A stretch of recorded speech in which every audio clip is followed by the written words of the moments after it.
Okay, folks, I'm going to kick this off here. Looks like we've got most of the registrants. I think some people will continue to trickle in, but they won't miss too much.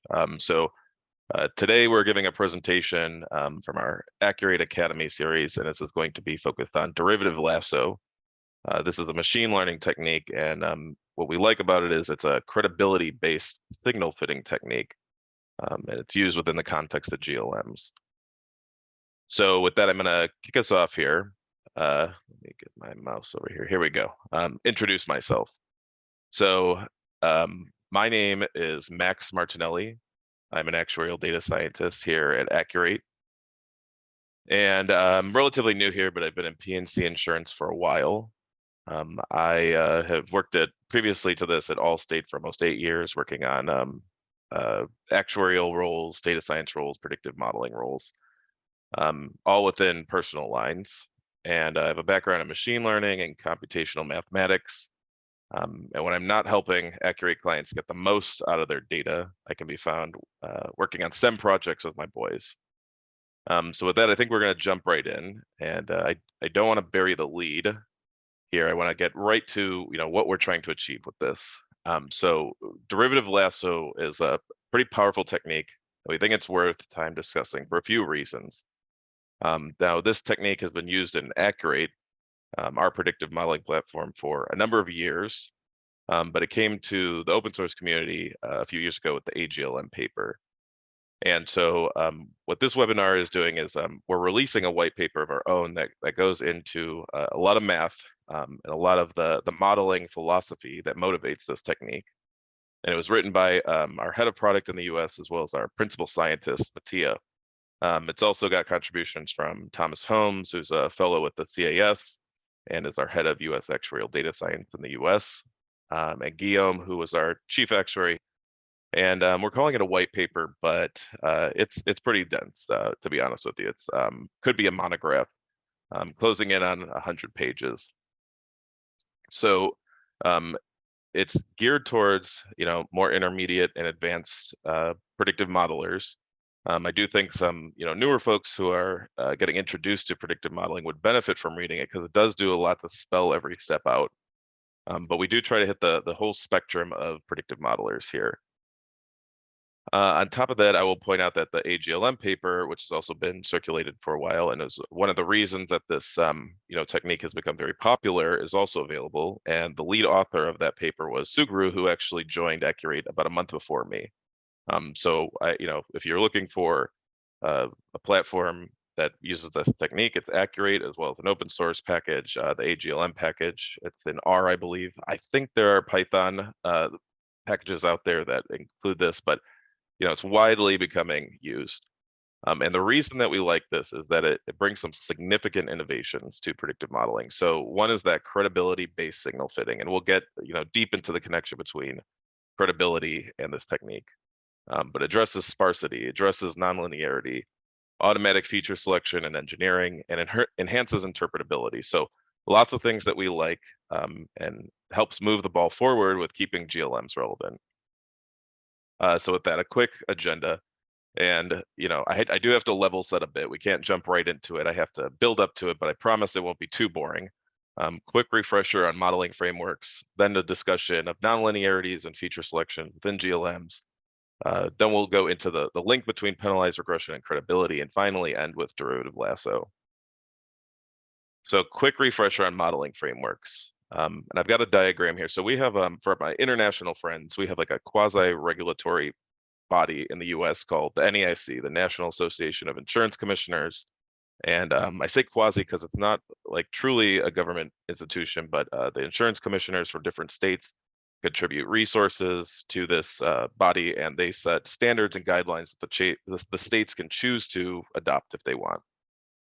And this is a diagram from their April book club 2022, which is a bit of an oversimplification, but I think is a good starting point to discuss frameworks, because this is typically the mental model that we all share. GLMs are on the left side of complexity, and the neural networks are on the right-hand side. And I think most modelers would say, okay, this is directionally true. The reason I pointed out is that, it's not linear. Again, it is an oversimplification, but there are varying levels of trade-offs and things that we would put into the hood of complexity. So, as a neural network with 3 hidden layers really more complex than a GBM with 10,000 trees? Probably not. But additionally, like the GLMs require a lot of feature selection, or I'm sorry, feature engineering, and that is a layer of complexity. But also there's that level of transparency though. So the GLMs, penalized GLMs, the GAMs, they have that level of transparency that we like, but varying trade-offs, including like computational runtime. So we like this as a starting point, but we want to build on top of this. And I will, briefly talk about GLMs. Don't want to spend too much time on this because I hope most folks are familiar with this, but there's a reason we like the GLMs, and there's a reason why we've continued to build on them and keep them relevant as we have these new modeling frameworks out there. To list a few of them, one is that they allow for multiple regression. So that multivariate relationship between the variables, we can pick up on that. We're not, subject to the univariate loss ratio relativities or empirical methods of traditional actuarial science that kind of miss out on the relationships as you move away from the average risk. Additionally, it's highly interpretable, and this is really why we like these, is because it allows us to jump in, blend actuarial judgment, explain our models to regulatory bodies, and then the typical way we put these into production is through rating tables, and we can output these with those tables. I will also point out the emphasis with explaining our models to regulatory bodies, which is increasingly important because there's a lot of skepticism over AI, and the regulator is going to fill this gap of auditing the models and building trust, and addressing some of the dubious things that predictive modelers might do in haste that would hurt the overall community and society. So we definitely like that high interpretability. My favorite is the link function, and this allows us to build the models such that they meet that multiplicative structure of rating plans that is just really natural and fits how we like to rate things. And finally, the idea that we can have different error distributions. So this is great because back in the day we're subject to only the normal distribution, or maybe you have to use Poisson regression if you want to use Poisson. But the G in generalized linear models is that we've generalized it to use a bunch of distributions from the exponential family, which is great because the standard distributions for frequency, severity, and pure premium fall into that family. Some things we don't like requires a lot of iterative feature engineering. And I think the people that are new to predictive modeling who are really excited to do it, this is the first road bump that you hit, and very unfun. So a lot of feature engineering, very iterative, takes a while, and we'll talk about that a bit. The next is for feature selection. We are often using p-values and significance tests. And so I know some people love their p-values. I'm not here to bash them. I do want to point out some of the complications that come with them, such as the ambiguity and how they're kind of arbitrary, and show how we can address those. The most fatal flaw, in my opinion, is that in machine learning, the worst thing you can do is overfit, and it's very easy to do. The GLMs are very prone to it. It assumes full credibility of the data. And finally, instability in segments with limited data. This kind of goes in with the feature engineering where we're typically trying to bucket these things that are next to each other so we can have some more stability across those segments. Okay, so let's jump into nonlinearities and feature selections. So there's a lot of information on this slide, but this is mostly for a reference. But the white paper follows this open source data set, which I believe is French MTPL. It's got a few 100,000 rows, and it's an auto personalized data set that is for measuring frequency. And so we use it to illustrate a lot of the concepts here. But if you're new to modeling and you want to follow the white paper along, I encourage you to download this and step through. Now, I hope most folks have seen this before, these one-way univariate plots, because we're going to use them a lot, but I will briefly mention what's going on here. I don't want to spend too much time on this, but the idea is that we have this hyperdimensional data. Maybe you have dozens or hundreds of columns, and we're going to build a multivariate model. And so what we're going to do is, as a diagnostic tool, is look at the model through individual dimensions. So we're going to look at it univariately, even though it's a multivariate model. And again, it's a helpful diagnostic tool to just see what is the model doing in these individual dimensions. So again, hyperdimensional data, and what we're going to do is turn it orthogonal to the variable in question. And so here it's vehicle age, and that's on the x-axis. And we have two y-axes. So let me briefly mention frequency first. I'm going to circle back to it in a moment, but this is the frequency, and it pertains to this purple line here. And if you could have it be severity or pure premium, depending on what your target variable is, but this is going to be relevant to that target variable. Next, on the other y-axis is our exposures. And so I know there's some critiques about double y-axes, but these are actually useful where, that this pertains to the breadth of data or the volume of data in these bins. And so the reason we add this to the plot is so we can see, where do we lack exposures, where do we have a lot, and it gives some context to the noise of this target variable. Let me circle back to this left y-axis real quick too. And so when we're talking about the frequency here, this is the weighted average within a bucket. And the reason we do this is because if you had a scatter plot, this is frequency, so you just have a ton of zeros at y equals 0. And then probably at y equals 1, you'd have a few points, and maybe at y equals 2, you have like a handful of points, right? It would not be a very useful visualization. So this allows us to kind of look at what is the data generally saying across these segments in this dimension. So again, hopefully folks are familiar with this. It's a good refresher, but we're going to be using this quite a bit to illustrate some of the things that go on within GLMs that we don't like. So moving on, now I've got an example. This is still vehicle age.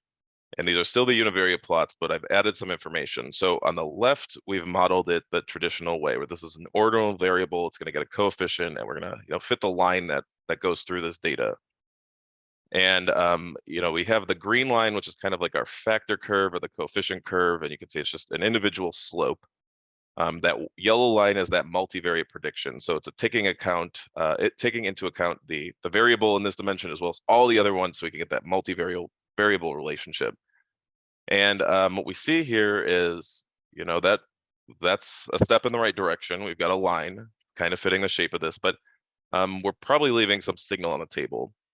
And up here in particular, you can see we have segments with a lot of data, and we're under predicting them, as well as down here, there's probably a negative trend. There's some, debate to be had over how much we can trust this data, since there isn't a ton of volume there. But we do appear to be over predicting it. And the idea here is that, we could probably do better. The next standard technique you have is to model things as a categorical variable. And the idea here is that every level gets its own coefficient except the base level. And so we're pricing basically the difference from the base level. And here you could see, where this is something, an instance of probably underfitting. Here is a classic example of overfitting. It is very unlikely that the future distribution or relationships in the data would produce this exact pattern. There's a pattern to be discovered here, but this is not it. This is overfitting. And we have to do a few things to make this fit into the linear context. I got a question. What are the lines representing? Yeah, so just to recap, this purple is the weighted average of our target variable, and that's the actual observed data. The green is the univariate factor curve. So here we're just fitting a line, so we get an individual slope. Here we have a coefficient for every variable. And so, we can see it's bumping around. And that yellow is the multivariate prediction.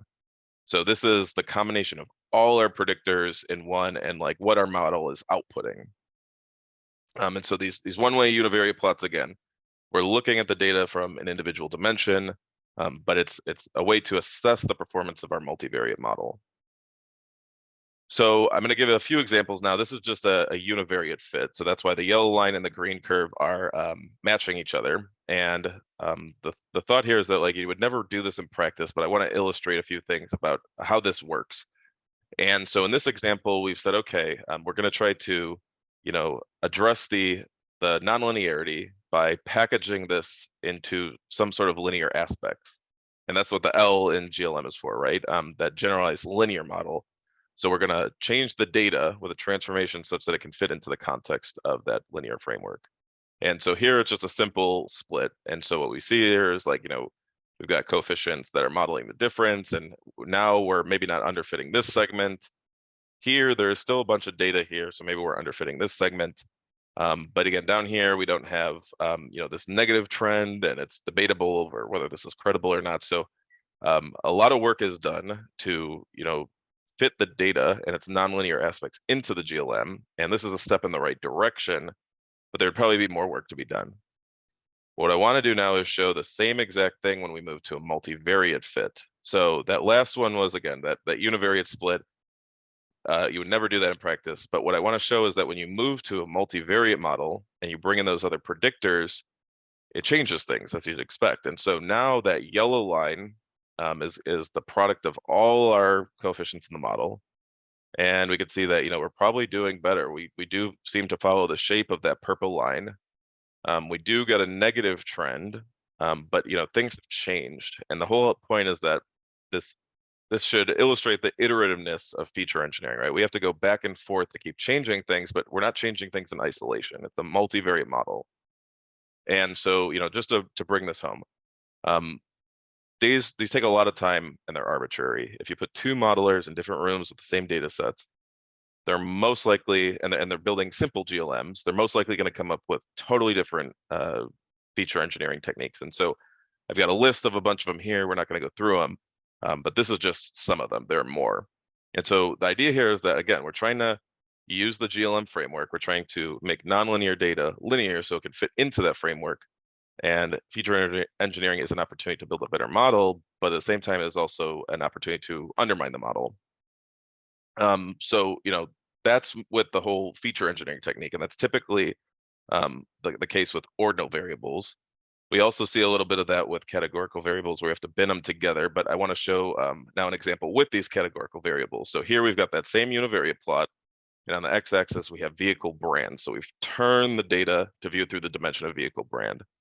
And there is no inherent order to brands. I mean, maybe you have a preference, but the difference between brands is meaningless other than they're different. There's no order. There's no meaning to the space between them.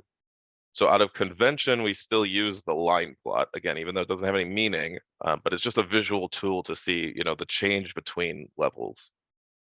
And with categorical variables like this, we're usually doing something different. We're usually trying to see, should we include or exclude, right? Because we had that example where we had a coefficient for everything. It was just totally overfitting. And that's due to the nature of the GLM assuming full credibility. We don't want to do that. So the way we usually do this is by using significance tests or p-values. So, if you're building a simple GLM, you'll get this output of p-values, and we typically set a threshold of a p-value of like 0.05. Some people use 0.03. And the idea is you're trying to determine if you would include or exclude a variable. So you get that binary choice of including or excluding. And to some degree, we like this, right? Because we do want, it's not unusual to bring in 200 variables into a model with the idea of knowing that I'm very likely going to overfit, but I want to see which has some level of significance. So the p-values do have this feature selection quality that we like, just kind of arbitrary. And so again, this example is just a univariate fit. You would not be doing this in practice. We just want to illustrate it here. But if I move to the multivariate fit, you see we get a different answer as you'd expect. But something interesting happens with B14 where this p-value rounds to 0.05. And different modelers in different rooms could come to different rounding procedures and different decisions on if they include or exclude this. On top of that, there's also different, if you do decide to exclude something, there's different philosophies on how that's done. Do you just kick that variable out and use the coefficient for the base level, which is presumably a 0, or do we rerun the model? And I think most people will rerun the model, which is maybe the better way to do it. But the problem with that is that this will now change, the outcome, right? So this goes back to that iterativeness. So again, I know p-values are very popular among some folks. I don't mean to bash them. There are things that we like that feature selection component, but there are some things that are complications. And so just to point them out, the threshold is arbitrary. Additionally, a very well-documented phenomena is this idea that it's subject to p-hacking and data dredging. And so that's just like saying, if it's around a certain area, a modeler might have an incentive to incorporate their bias and make the data say what they want.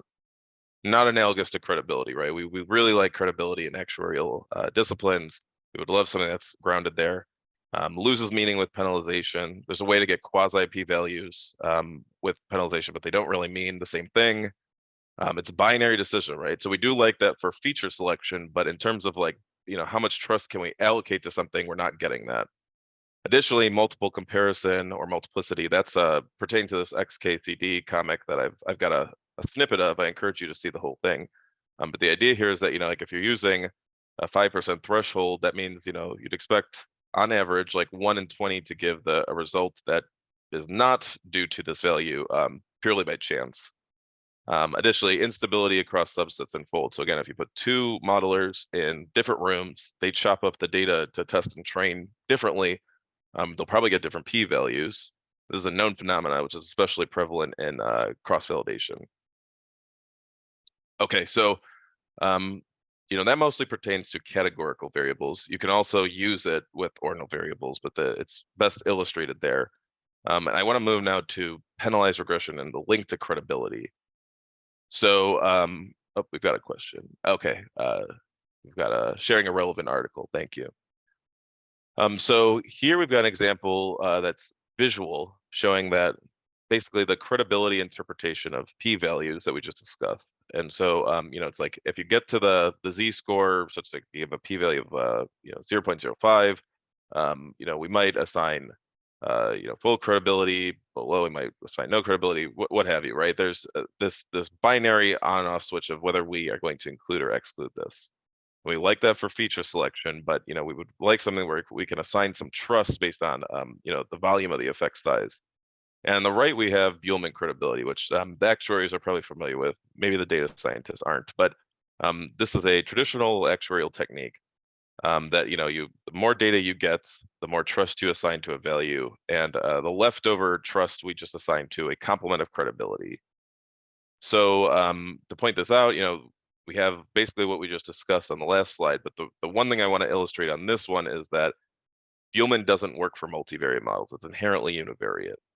So again, there's the feature selection element we like at the p-values, and there's that proportionality of trust that we like on Buhlmann credibility, but doesn't work for multivariate models. So with that, we introduced the concept of penalization. I'm sure most people have heard of this. I don't want to spend too much time, but for those that haven't, I'm going to go over this briefly. And so the idea is that, again, in machine learning, the most fatal flaw is overfitting. So there exists this whole class of techniques called regularization that are intended to help reduce the propensity for overfitting. And of those, there's a very popular one called shrinkage. And the idea here is that we're no longer assuming full credibility of the data, and we're going to shrink our coefficients towards something. Maybe it's 0. That's the starting point for most GLMs. But now that we're no longer assuming full credibility, we can set a prior. And maybe that's our last year's model or our current rating plan, what have you. But this technique is not limited to GLMs. I know GLMs are all over this because that's what we're talking to. These are also very popular with GBMs, and specifically the ones that we're going to talk about next are relevant to neural networks, and that's Lasso and Ridge. So of shrinkage techniques, but the two most common ones are Lasso and Ridge. Really popular, particularly in GLMs. Neural networks tend to use Ridge, but we've got some new techniques where they're not used as much anymore. There's a whole class of combining these called elastic nets, which was pretty popular 10 years ago. We're not going to go into that, but just some information for folks that are interested. Okay, this is the type of slide that you throw up and you start to lose people. So, stick with me here. We're not going to go all into the math and expect you to digest this from this slide, but the whole point of the GLM is that we're searching for the coefficients that minimize the negative log likelihood. We still want to do that, but now what we're going to do is bring in a penalty term. And so that's the thing, that the model's still going to do that subject to paying a penalty for attributing value to the coefficients. So the first thing we'll notice is that we still got that objective function that we're going to try to minimize the arguments to or get the arguments that minimize this. But now we've got this penalty term, and you'll notice lambda. So lambda is this parameter that controls how harsh the penalty is. Now, a few other things we have to point out real quick. So one is that it's very common in literature to scale the data to 0 so you don't have an intercept term, because it makes the math look really nice. So in this context, the beta vector does not have the intercept. And the reason I point that out is because the intercept is not subject to the penalty.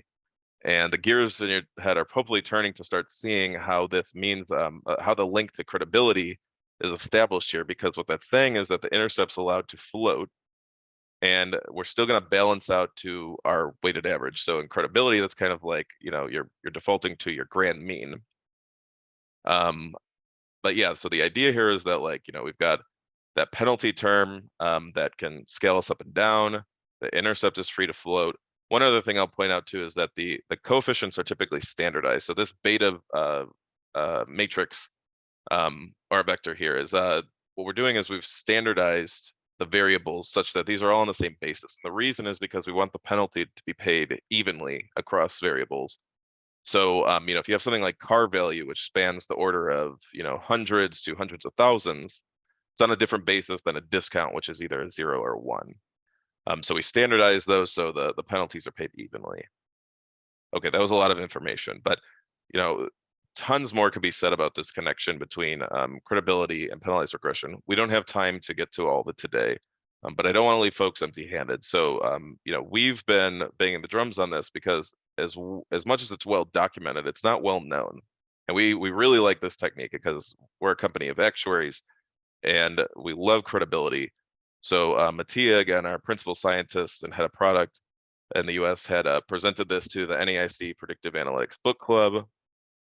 Our FCAS and head of Actuarial Data Science in the US, Tom Holmes, presented this at the CAS spring meeting, and these presentations were a little different.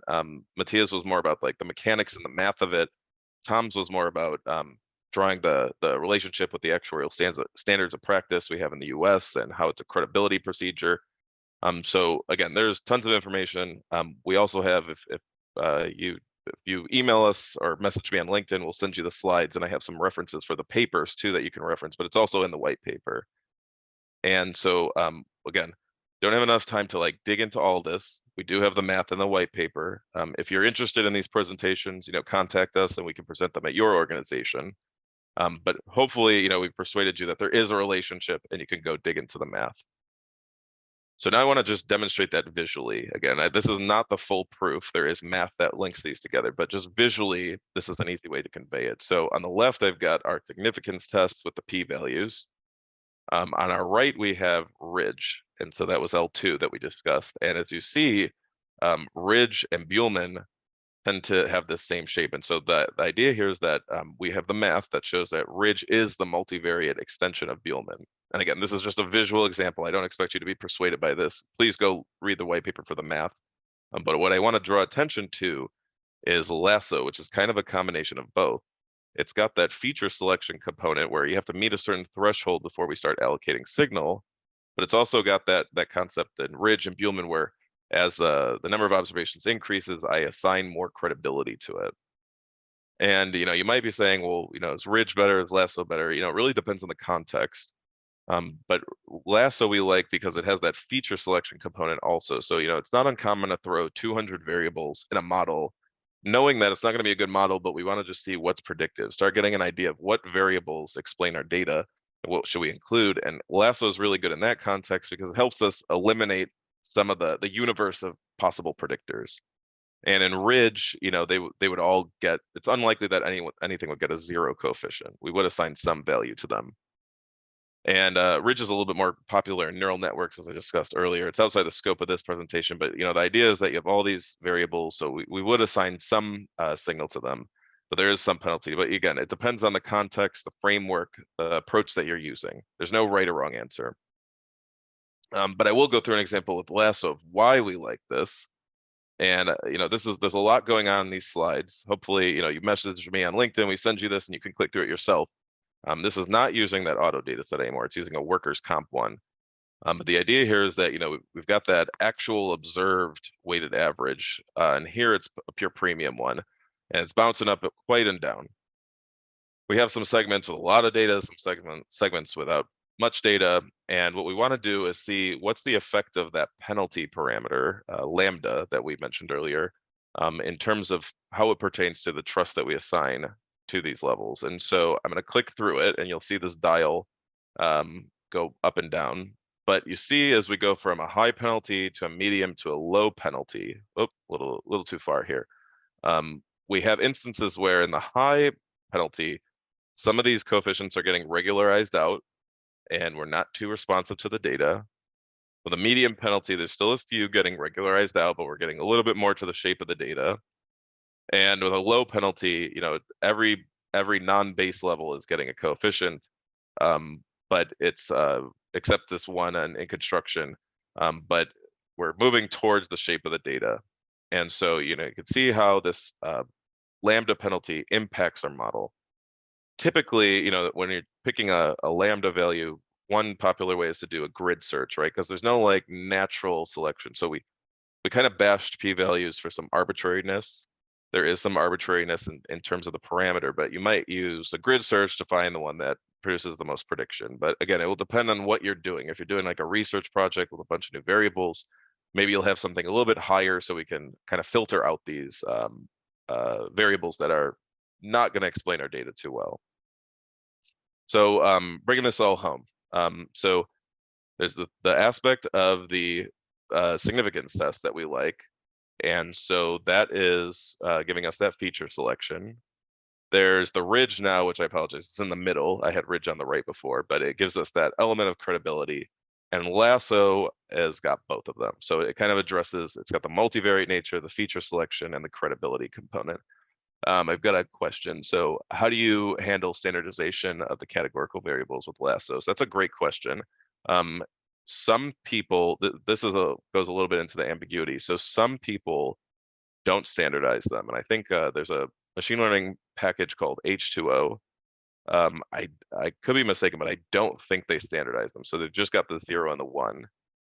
When I used to build GLMs, we were standardizing them. So, you would just scale it such that it has that those standardized properties. It's on the same basis. But there does exist some disagreement on that. So thank you for asking that. But again, to drive this home, is not to say Lasso is the best. It's just in terms of the properties that we discussed already, Lasso has some elements that we like. And again, I just want to emphasize, you're still welcome to use p-values and ridge. We're not judging anyone here. It's just that Lasso addresses a few things that we discussed. So we're almost there. And finally, we get to introduce Derivative Lasso. So again, this is a very dense slide.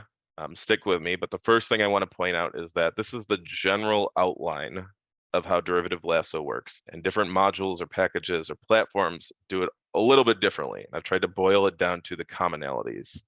So I think GLM does it slightly different than Akur8, and I think there's Python modules out there that, they all have their individual nuances, their different flavors of the penalty, but boiling it down to the common elements here.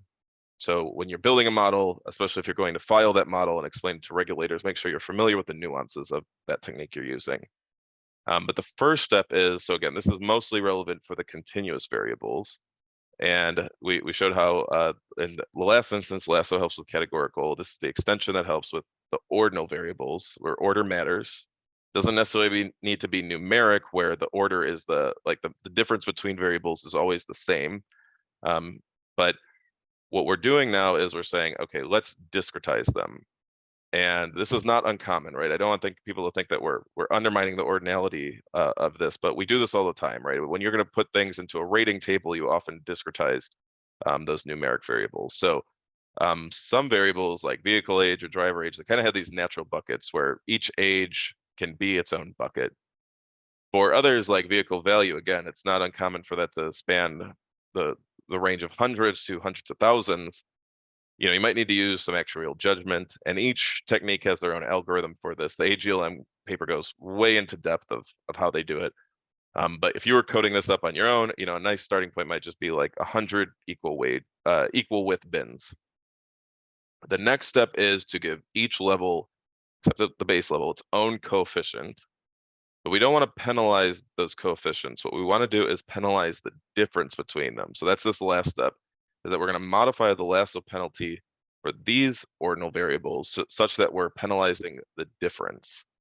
And so this is when we talk about the enhanced interpretability and we'll see it visually in a moment, but the idea that, when a difference gets regularized out, interpretability is that it was not a credible difference. So it might make sense to jump into the visual example here. So now I've got an example, vehicle age on the x-axis. This one is a pure premium example, so I've got average loss cost on the y-axis. And we see that purple line is the actual observed. And it's got some nonlinearity, but it's also got a trend to it. And so what we're going to do now is what we tend to call this, just out of convention, the lambda being applied specifically to these differences, the smoothness penalty. And hopefully you'll see why in a moment. But I've got a few slides where I range from high to low. So here is an example with a very high smoothness penalty. And the idea is that, this line is super smooth. There's only this one little hinge or notch in here. It probably wouldn't be a great model. It's probably too high, but let's see what happens when we click through. So as I increase the coarseness, so I'm decreasing the smoothness, we see how it's adapting. And so a little too far here. So this would be, again, based on the penalty parameter that you select, you'd get this result. So different penalties would produce different results. And, this is where, again, modeler judgment comes in. Maybe you're using a grid search to see which generalizes best here out of sample data. Or maybe you're using modeler judgment to come in and say, okay, is this really the best fit? This might be overfitting. But there's a few things I want to point out here before we move on. So one is that, let's just say we went with this example, this moderately low penalty. What you'll notice is that there's a few areas where the bins are getting the same coefficient. And so not only are we getting that, that feature engineering component with the shape, but we're also getting instances with bucketing, right? And so this is like, the idea here is that there's no credible difference in the data based on the volume and the effect size that would differentiate these. So again, that goes to that enhanced interpretability. We would say that there's no credible difference here, and these have essentially been bucketed together. So this is really cool, right? Again, we're changing the shape automatically subject to this penalty parameter. And we're also getting new information about, how credible these differences are. You wouldn't get this effect with a ridge, right? But you do get it with the lasso, because again, it's that, like, you have to meet a certain threshold before I change things. And so I want to drive home a few things, right? Because this is, when you first see it, it's really cool, but it's really easy to think, okay, this is just automatically doing the univariate thing that we were doing before. That's not the case. This is actually multivariate feature engineering. It's all being done at the same time. So as the algorithm is trying to optimize that, that objective function with the penalty term, it's all being done at the same time. So instead of that iterativeness of that, like, one way, univariate change, I'll do a few variables, rerun this, all going on at the same time. And so it's doing the feature selection. If we blend this with a lasso, the plain vanilla lasso for categorical variables and the derivative lasso, we're getting feature selection, we're getting feature engineering, and it's got that credibility backbone. So we really like this. It's all being done on a multivariate basis. I've got a question here. Let's say there's a middle level that has low data volume. Does the way the penalty term works tend to group the middle level with a lower level rather than a higher level? Or does it find a way to group them with the most similar? Okay, so that's a great question. This gets a little technical and we might need to follow up with an email, but it depends on the algorithm, because the algorithm between GLM and Akur8 and the Python modules, they're a little different. But we would assume that they tend to converge to the same answer. But again, that kind of goes into that multivariate nature. It's not like doing this piecewise where it's like, let me look at the left bin, then the right bin, then go one more up. It's doing it all multivariately. So on average, we tend to expect they would produce the same answers, but it is very much possible that in edge cases, the algorithm would dictate, which one it got grouped with. So I know that doesn't fully answer your question. We'd probably have to walk into the math with you, but the white paper, I think, at least introduces the topic, and I think GLM is very, not in the weeds, but like very specific about how that algorithm works. So hopefully that's enough for now, but I don't want to leave you empty-handed. We could touch base after this call. Okay, so hopefully we've drilled this down, but I do want to at least bring it all home. And we mentioned some things that, we really like the GLMs for the transparency, but with techniques like Derivative Lasso, you start to see how it's not just like, we're not just using GLMs because that's all we know how to model with. We're not just using them because they're transparent. We're using them because they've kept pace with some of the more advanced modeling frameworks, and they still give us that interpretability. And so Derivative Lasso is an extension that has participated in the keeping these relevant side of the GLM. So one, remember, it requires that iterative feature engineering. We don't like that. It's not uncommon for modelers to spend a month on a multi-coverage or multi-peril model doing feature engineering. This is all automatic. Now, again, that doesn't mean the modeler is exempt from reviewing this. You still want to jump in. We saw some examples where it's a little ambiguous, but this is being done multivariately and automatically.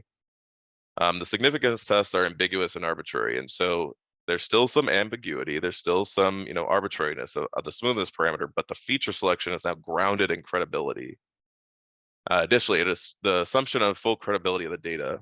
We're beyond that now. We're no longer doing that, and this is really useful not just for the propensity of reducing overfitting, but the fact that we can use a prior, like our current rating plan or the prior model.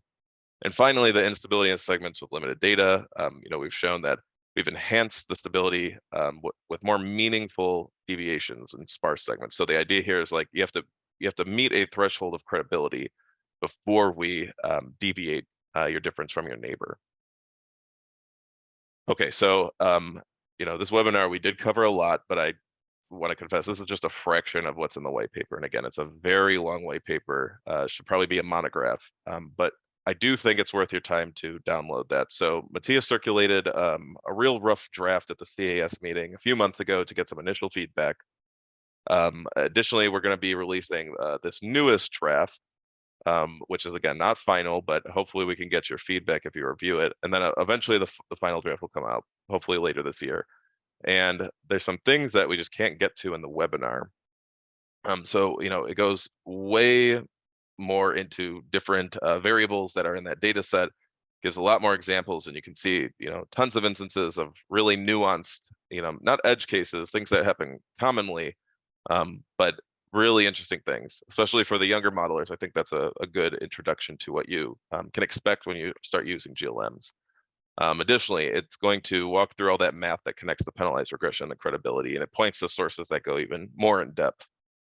This is not in the current draft, but I'm hoping that he'll add this. But Mattia's given a presentation a few times on the connection between GBMs and derivative lasso. It's actually really interesting. And the folks that have built GBMs probably kind of noticed when we were stepping through the different levels of the smoothness that it kind of looks like a GBM. And there is a mathematical connection between these two. And finally, I know a lot of the data scientists on here were saying, why not just use a GAM when you're watching this? And so Mattia has this whole section, this is what he's working on currently, that compares and contrasts derivative lasso with a GAM. And based on the loose definition of a GAM, derivative lasso is technically a GAM. In spirit, it doesn't really match what people think of when they think of GAMs. So they usually think of the spline GAMs. But he shows, the differences and also the connections, and it's really interesting. So hopefully, if you have time, you can review this. Again, I want to mention that we'll have the recording up on the Akur8 website, so you can revisit this recording, but also feel free to message me on LinkedIn if you want the individual slides to present to your teams at your organization. And one last thing. So again, Akur8 Academy is all about, delivering thought leadership to the industry. So typically that is machine learning stuff, actuarial stuff, but we have one coming up next month, which is a little broader. And so this is about inflation. And so where this one is a very technical presentation, that one won't be. But I don't want people to think, okay, I've been hearing about inflation for 2 years. It's going to be pretty boring. I promise you this is going to be an actually really engaging presentation with some, for my international friends, I apologize. It's mostly geared towards the American market. But some really interesting stuff. And so we have a white paper out now, which is an actual white paper. It's about 9 pages long, really easy to digest. And it talks about what actuaries should be thinking about. And it's a good resource to pass to your stakeholders so they're aware of what's on your plate. But we're going to go into some of the nuances of the American market and how those pertain to some of the trends that have emerged, post-COVID and in this, stagflation environment. So feel free to use that QR code to register for that. Again, that'll be next month. So with that, I'm going to open it up to questions. Feel free to use that chat, and I've got a few already. I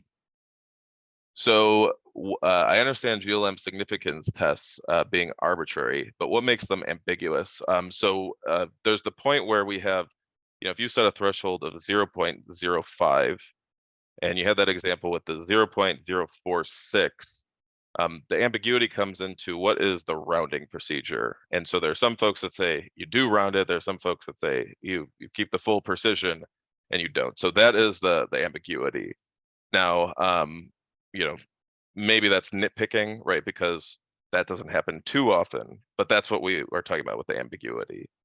Hopefully that addresses your concern. I don't want to bash anyone that likes p-values and significance tests. That's not what our goal is. It was just to mention some of the complications. I've got another one. So what drove the choice of basis in Akur8's GAMs? So, Akur8 it's a 4-year-old company, but it's actually technically been around for like 10 years. It was born as internally of AXA, which is this large global insurer. And I'm not 100% sure what drove that, but this was the technique that they used. And again, that's where it's like, the derivative lasso has been very popular more recently, but it's been around for a long time. And so this is the technique that's been used for a while in Akur8. Mattia is actually one of the original founders, so he was around when it started getting built. And when it got spun out as its own company, AXA no longer has any equity in Akur8. We're a standalone company now. But he would be a good person to ask.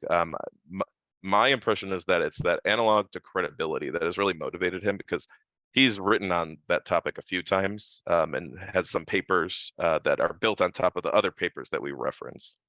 I think that's the idea here, is that there's some folks that the cubic splines kind of easy to overfit and they don't have a lot of meaning, but they can perform well if you build them well. We like the derivative lasso technique because of that enhanced credibility, where you can start to say these things got grouped because it met a certain threshold for there to be a credible difference. So that's what I would argue, but we should probably defer to Mattia, and I can follow up with that as well. We have some more time for questions, so feel free to shoot those in the Q&A. Okay, we have one. Would having two highly positively correlated features in the models reduce the effect of the penalization, since the coefficients would be smaller in this case compared to a model only used one of those features? Okay, so amazing question. And so this is something we debated on whether we were going to put this in, because it does get a bit technical, but let's just say, for an example, you had the same variable in there twice. So they're perfectly correlated with each other. So what would happen is that it would allocate half of the signal to one and half to the other. And so this is kind of the beauty of it, because I think the idea is that it's not like different algorithms will produce 100% to this one and 0% to that, or like 75 and 25%. It will evenly distribute those. So that, I believe, Mattia is going to have outlined more in the white paper. If not, we can follow up on that. But that is actually one of the really nice things. Now, in terms of multicollinearity, there, even though that sounds like a positive thing, there's also some issues where you bring in causal inference into this, and just because you have some proxy variable that correlates with some underlying causal variable, maybe we don't want to allocate any signal to it, right? We would want to do it to the actual underlying variable. And this is why the modeler is not off the hook. You still need to evaluate your models, look into causality. Oh, we've got a visitor here. Hey, buddy, go downstairs. Sorry about that. But yeah, so hopefully, that kind of addresses what you're getting at, is that it still would allocate signal to both, even if there's some multicollinearity. But you'd still want to dig in and see, is that a suitable answer? Where can we find the edit of the draft paper? So I believe it's going to be up on our resource page on Akur8.com. I think it's getting released later today. And again, remember, that's just that public draft. And we're hoping that you review it and you'll send some thoughts to us. We love to engage with you and get the community's feedback. But I will double check if that is not up there. Where is the white paper? Okay, same question. So yeah, I'm pretty sure it's being released later today on the Akur8 website. So we have a section with resources with all our white papers and Akur8 Academy materials, so it should be coming up later today. We've got a question. Would you recommend some type of pre-selection based on prior knowledge running random forests of variables before applying derivative lasso? So this is a great question, and I think that I tend to be in the camp of saying, like, let's run this a lot of different ways and see what information we get, where they agree and where they disagree. So I don't know if Akur8 would prescribe this. I don't know if Mattia in particular, since he's the lead author, would prescribe this. I like that idea. I like that, and even just not even using it as a precept, but as a comparison of saying, where do these agree and where do these disagree? Because usually the frameworks disagree in certain segments where there's some reason for them to disagree. So I think that's a great idea. Now, one of the things too is that you can run unconstrained models and constrained models, and this is something that if we're onboarding you with Akur8, we tend to go into this a bit. But the idea is maybe you run your unconstrained model first to get some sort of context of like what's going on, what's the data beneath this model saying. But maybe there's some nuance in the rating plan where we still want to group these things together, right? So just because they can be grouped differently doesn't mean we don't want to force the model to group them together.